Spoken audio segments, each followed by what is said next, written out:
ಇನ್ನು ಬಾಗಲಕೋಟೆ ಜಿಲ್ಲೆಯಲ್ಲಿ ಮಳೆ ಆರ್ಭಟ ಮುಂದುವರೆದಿದೆ. ವಿದ್ಯಾಗಿರಿ, ನವನಗರ ಸೇರಿದಂತೆ ಹಲವು ಕಡೆ ಭಾರಿ ಮಳೆಯಾಗಿದೆ. ಬಾಗಲಕೋಟೆ ಜಿಲ್ಲೆಯಲ್ಲಿ ಮುಂಗಾರು ಮಳೆ ಆರ್ಭಟ ಜೋರಾಗಿದೆ. ವಿದ್ಯಾಗಿರಿ, ನವನಗರ ಸೇರಿದಂತೆ ಹಲವು ಕಡೆ ಭಾರಿ ಮಳೆಯಾಗಿದೆ.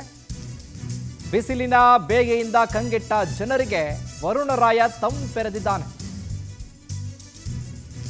ಕೆಲವೆಡೆ ರಸ್ತೆಯಲ್ಲಿ ನೀರು ನಿಂತು ವಾಹನ ಸವಾರರಿಗೆ ಕಿರಿಕಿರಿ ಉಂಟಾಗಿದೆ. ತುಂಗಳ ಗ್ರಾಮದ ಕೇರಿಯಲ್ಲಿ ಮಳೆ ನೀರು ಮನೆಗಳಿಗೆ ನುಗ್ಗಿದೆ. ಬಾಗಲಕೋಟೆ ಜಿಲ್ಲೆ ಜಮಖಂಡಿ ತಾಲೂಕು ತುಂಗಳ ಗ್ರಾಮ. ಈ ಗ್ರಾಮದಲ್ಲಿ ಮಳೆ ಆರ್ಭಟ ಜೋರಾಗಿರೋದ್ರಿಂದ ನೋಡ್ತಾ ಇದ್ರಿ ದೃಶ್ಯಾವಳಿಗಳಲ್ಲಿ ಯಾವ ರೀತಿಯಾಗಿ ವರುಣರಾಯ ಅಬ್ಬರಿಸಿ ಬೊಬ್ಬಿರಿದಿದ್ದಾನೆ ಅಂದರೆ ರಸ್ತೆಗಳೆಲ್ಲ ಜಲಾವೃತ ಆಗಿದೆ, ಮನೆಗಳಿಗೆ ಮಳೆ ನೀರು ನುಗ್ಗಿದೆ, ವಾಹನ ಸವಾರರಿಗೆ ಕಿರಿಕಿರಿ ಉಂಟಾಗಿದೆ. ಇದೆಲ್ಲ ಒಂದು ಕಡೆ ಆದರೆ ಇಷ್ಟು ವರ್ಷ ಬೇಸಿಗೆ ಇತ್ತಪ್ಪ, ತುಂಬ ಬಿಸಿಲಿತ್ತು, ತಣ್ಣಗಾಗಿದೆ, ತಂಪೆರೆದಿದ್ದಾನೆ ಮಳೆರಾಯ ಅನ್ನೋದು ಒಂದು ಕಡೆ ಆದರೆ, ಇನ್ನೊಂದು ಕಡೆ ಅವಾಂತರಗಳು ಸೃಷ್ಟಿಯಾಗಿ ಸಮಸ್ಯೆಗಳು ಎದುರಾಗಿದೆ.